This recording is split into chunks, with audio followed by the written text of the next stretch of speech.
watching The Money Show on ET Now with me, Mubina Kapasi. This is the show dedicated to your personal finances, and we get you all the latest news and updates that could perhaps move your wallet. So today, we've decided to take up the topic of loans. Yesterday's Times of India reported that a lot of individuals who have taken loans are now facing a little bit of hesitation from their banks when it comes to disbursal of the sanctioned loans or even the rest of the loan that was earlier sanctioned. The COVID crisis has led to income losses, income cuts, job losses, etc. And hence, naturally, banks as well are hesitant unless and until the borrower is able to prove that his income earning ability, his or her income earning ability has stayed the same. To add to that, there's also, of course, the problem that you're not able to physically go over to your bank and meet your banker, your relationship manager. And hence, a lot of banks have started off a very unique, novel concept of essentially digital banking. Your banking activities can be conducted via the mobile phone, via laptop, via a tablet. Almost every bank in India is now well equipped to do that. We'll also be talking, of course, about the contentious moratorium bit. For now, of course, interest will continue to accrue during the moratorium period. But I think the other important question is, if in case interest does continue to accrue, and even then, if let's say you do take the moratorium, will it affect your credit history? Will it affect your credit score? So it's an action-packed day on The Money Show, and we are going to try and get some of your questions and queries answered. First up, let me introduce a very special guest, as promised to you all day on ET Now. We have with us to share his tips on how to manage your loans and, of course, what exactly his bank is offering for us. Excuse me. We have with us Harjeet Toor. He is, of course, the head, the retail banking, and also, Harjeet Toor is the head of retail inclusion and rural business. He joins us today on the show to talk about how exactly RBL is adopting contactless banking, virtual debit cards, KYC as well is now being done online, among many other things. Mr. Toor, really appreciate you giving us your time today on ET Now. First, let's start off with something very basic, and that's contactless banking. We've always been used to walking over to the nearest bank branch and, seeing somebody face to face and, our questions and queries answered, getting problem solved, whether it's something technical, whether it's something as small as maybe your passbook not updating, right? But of course, everybody now is getting accustomed to not seeing each other's faces, including banks. So for RBL Bank customers, for potential customers as well, what has RBL Bank done? Distancing measures are being adopted, but at the same time,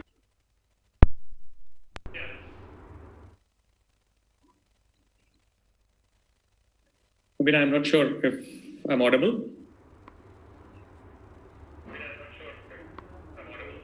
Yes, go ahead, Hello? Mr. Toor. You're loud and audible. Yeah, so I think with the onset of COVID-19, we realized that customers were not extremely comfortable in meeting with bankers or conducting social contacts with people. So while you're right when you said that almost all major banks in the country have enabled contactless banking through their mobile apps or their internet banking, where it's fairly easy today to interact almost on everything on banking through these channels. But we went a step ahead and said, how do we make these things even easier for customers? And therefore launched recently WhatsApp banking. I think almost the entire set of customers we have are extremely comfortable in using WhatsApp as a medium. And therefore now, through that messaging platform, you can almost do everything in terms of real-time getting to know what your balances are, payments you need to make, if you want to open an FD or anything to that extent, is all available through WhatsApp banking. So at RBL Bank, we've been able to kind of get everything from our mobile app to our internet banking to WhatsApp banking to chatbots, everything come into play to enable customers to interact with us digitally.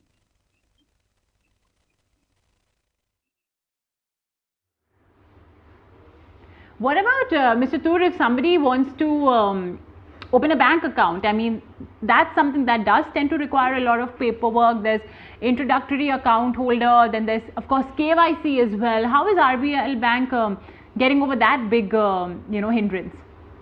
Yeah, so I think a lot of changes have been made in the regulations to enable today account opening completely digitally, and Aadhaar-based KYC is always there. So therefore, as simple as through a simple ODP, you can open an account today. We now have even enabled video KYC, where we can talk to the customer, explain things to the customer, and therefore that's treated as a full KYC with the customer, and therefore no restrictions on that account in terms of balances they can keep, etc. So that's been enabled. We've further gone ahead and even enabled our customers to be able to get a debit card or a credit card, which they can see digitally. So even in the time periods when, let's say, couriers were unable to deliver debit cards, we were able to kind of show the debit cards and the credit cards to customers online, and they could continue with their transactions as that is. So yes, in today's environment, digital account opening, even loan applications, loan assessment, disbursals, everything is possible, and we've made that happen at RBL Bank.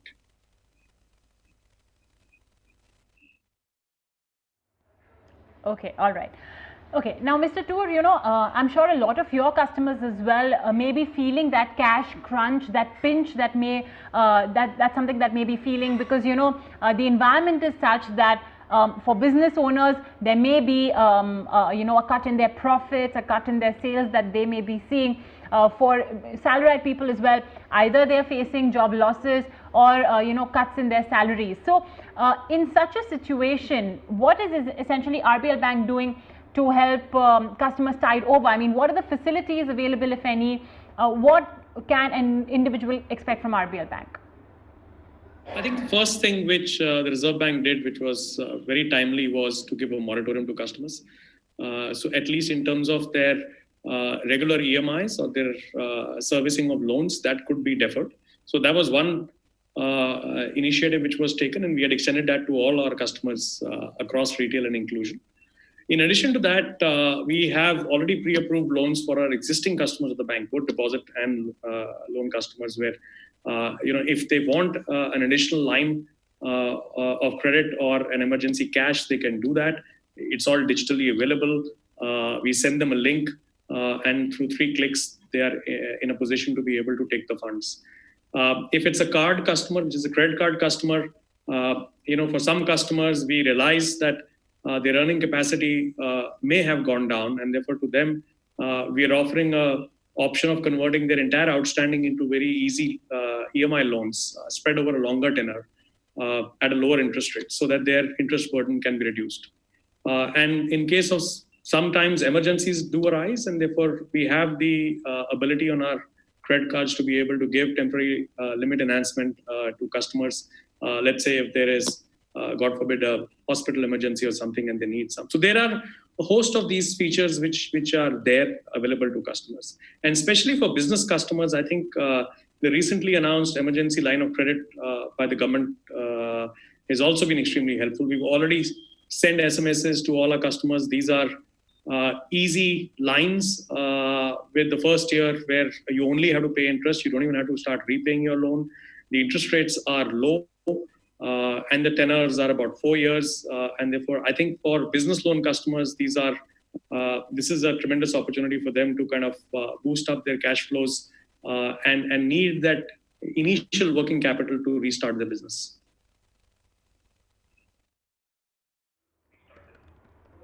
All right. Okay. Mr. Toor, before I delve in any further on the nitty-gritties of that loan bit, you mentioned emergency credit lines, etc., that you are offering for your existing customers, and again, it's totally available digitally. But I just want to know, we also have personal loans, right, that individuals do tend to take for events like these, or for other personal reasons like the child's marriage, education, or whatever be the reason. So I just want to understand, how would it differ from taking an emergency line of credit versus a personal loan? I mean, is there a substantial difference in interest rate? How will it work?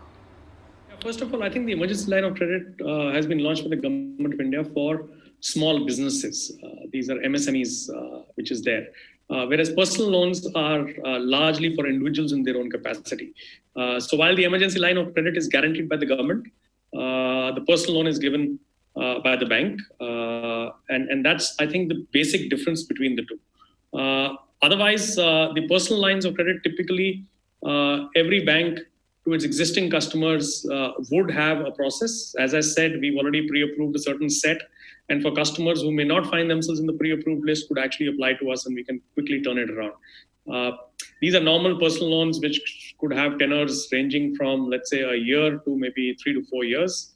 And interest rates usually vary between 11-12% to about 15%, depending on the risk profile of the customer.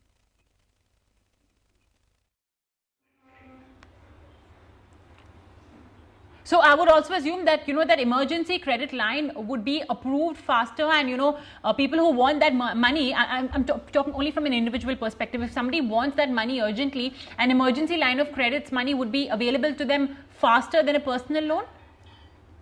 Yes, that is. So you have two types of loans which are available. So there is already an existing customer base which we have pre-assessed based on the information we already have on the customer, and therefore they're already pre-approved.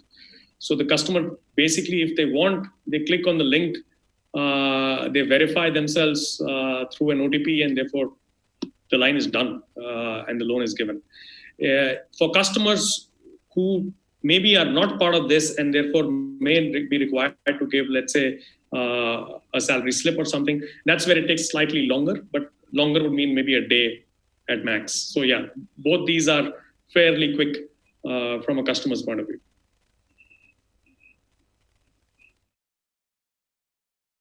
All right, great. Now, of course, documentation, because obviously any bank would need a certain amount of documentation before they extend any kind of loan or line of credit, right? So when an individual comes to you saying that he or she wants a loan of any kind, a credit facility, what documentation essentially would be required? I mean, how quick would be the process? Yeah, so if we're talking about a new customer, let's say, then effectively what you need is basic information around the income, some information around the bank credits. These are the two key documents which are required, depending on whether the customer is a salaried customer or, let's say, a businessman. Accordingly, that documentation would vary. For example, for a salaried customer, maybe it'll just be a salary slip, whereas for a business customer, it will be his last 1 or 2 years P&L and balance sheet statement. But today, I think the difference is that most of this can be submitted digitally. And therefore, you do not need to take out copies of this and therefore submit it in the traditional sense. I think that's the big piece which has happened. In fact, we've been able to go a step further that post the sanction of the loan, you then are required to sign legal documentation, which is an agreement kit, as we call it. Now, even that can be done through an e-sign through Aadhaar, and therefore that process is also very simple. You don't really need to do all those signatures, etc. It could be done simply. The link comes to you through an email. You click that, you put in your Aadhaar OTP, and therefore this document gets signed. So it's become fairly simple now.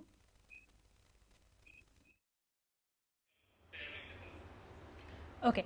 Mr. Toor, now, just before I let you go, you're a veteran banker, you know the ins and outs on banking, etc. Share some inputs from our, for our viewers, those who would like to apply for a loan, whose bank may not be disbursing it, perhaps because they've lost their job, or they may be asking for additional information.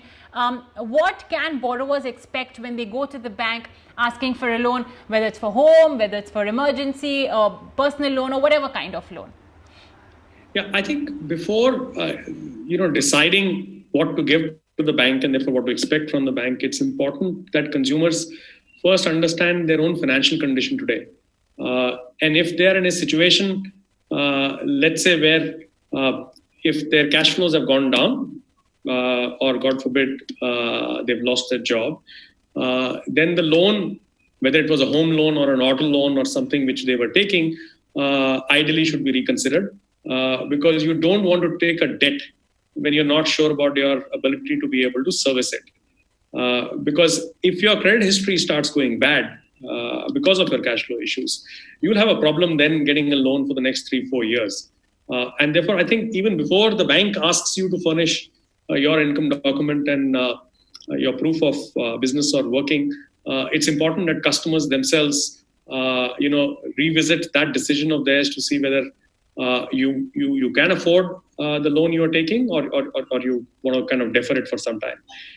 And I would also kind of like to iterate that ideally you should never take a loan to service other loans or when you don't have income. I think because you wouldn't want to fall into a debt trap by doing this. But if you can afford, then I think you will find most of the banks will today give you a digital option. The processes are fairly simple. All you need is your income papers and proof of work. That's all you'll need to submit. KYC usually will be done digitally or through Aadhaar, even if it's biometric. And therefore, the process is fairly simple now. That should not be a problem. But I think it's first important for customers to judge for themselves that when they're decided to take a loan, let's say pre-COVID, have things changed? And would they like to still go ahead with the decision, or would they like to revisit it?